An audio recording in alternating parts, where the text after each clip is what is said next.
Reminder, this is not financial advice. Please consult a licensed financial professional before making any investment decisions and do your own research. All right, here we go. We're talking about Iran and the United States strike on their nuclear bases. Obviously, this weekend has been something of an attention grabber. We want to get into it. We're going to talk about what this means, what should we be looking for going forward, as well as what are the repercussions that may come from this.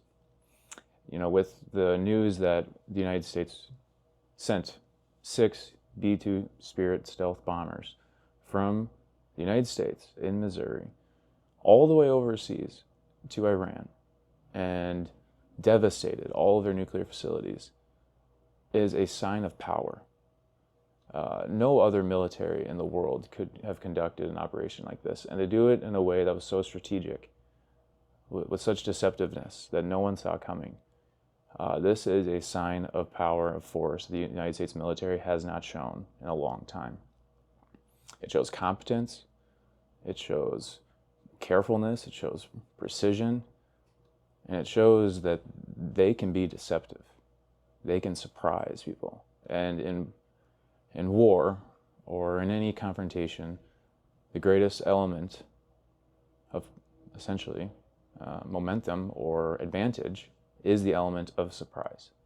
Now, moving forward, the one thing I'm really going to be watching is the legal lawfare that's going to be taking place regarding the War Powers Resolution. Essentially, this is a determination of whether a military action is required to have congressional authorization, or if it is available to the president to have executive authority to call for a strike or an action to take place.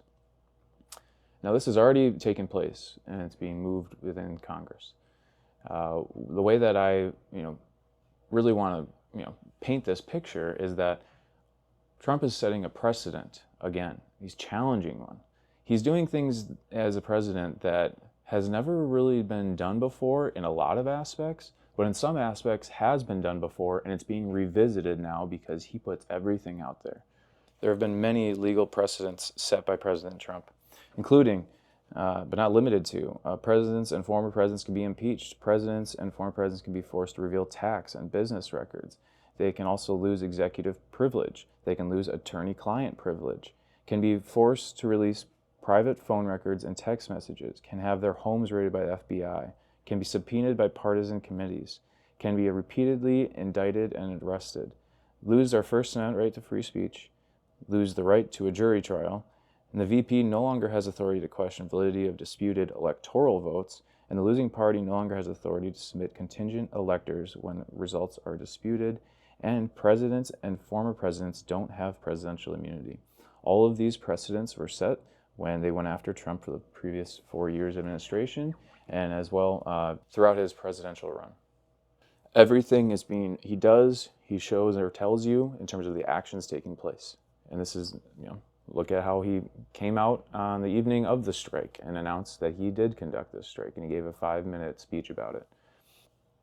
I think this is going to really unfold a lot of dirty laundry.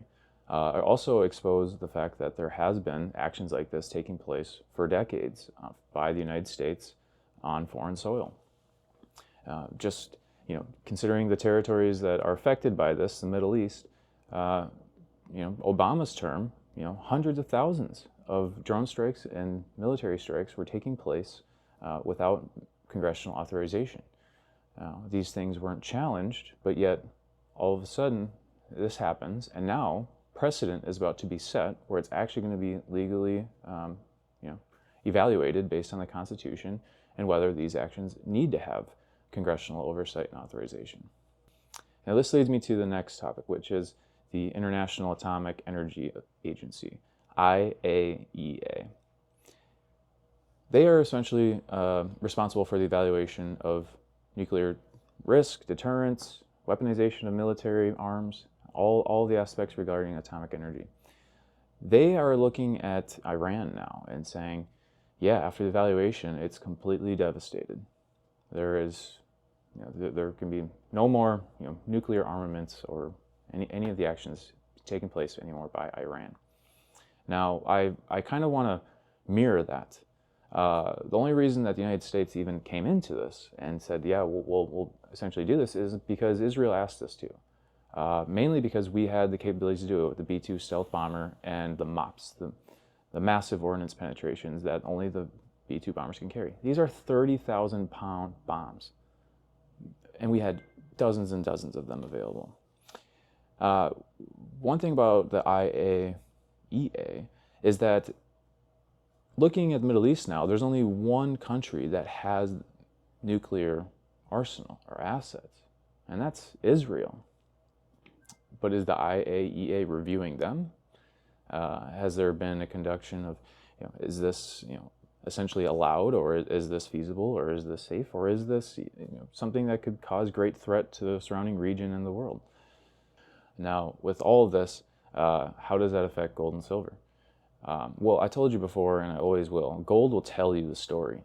It's going to tell you what's going on behind the scenes. With the reaction of the market being pretty lukewarm in precious metals, gold's kind of just sitting there and waiting. The reason that gold tells the story is because the sovereign nations are the ones that are really moving this market, buying it all, and central banks as well, buying as much and accumulating as much gold as possible. Being that gold is a $20 trillion market cap, those are the only countries that can truly move the market. The volatility of it is going to tell you the story. So with gold coming out relatively unscathed and no major changes, I think everyone's sitting, waiting and watching to see how does the repercussions of this and how does the further involvement or the further engagement of conflict, what is this going to look like? Gold's going to tell you the story as it all unfolds. So silver, we'll see what it does. But gold's going to tell you the story. Gold's going to give you the peek behind the curtain to see how these countries are reacting to these conflicts that are, honestly, they're big. These are big conflicts. The entire world is watching. That being said, we're going to continue to be watching too. That's all I have for this week. We're going to be on edge, really paying attention to how this all unfolds, the further engagement, the further conflict, and obviously we're going to be here to share you any of our insights that we may have into the precious metals market as things unfold. You guys have a great week. Take care and God bless.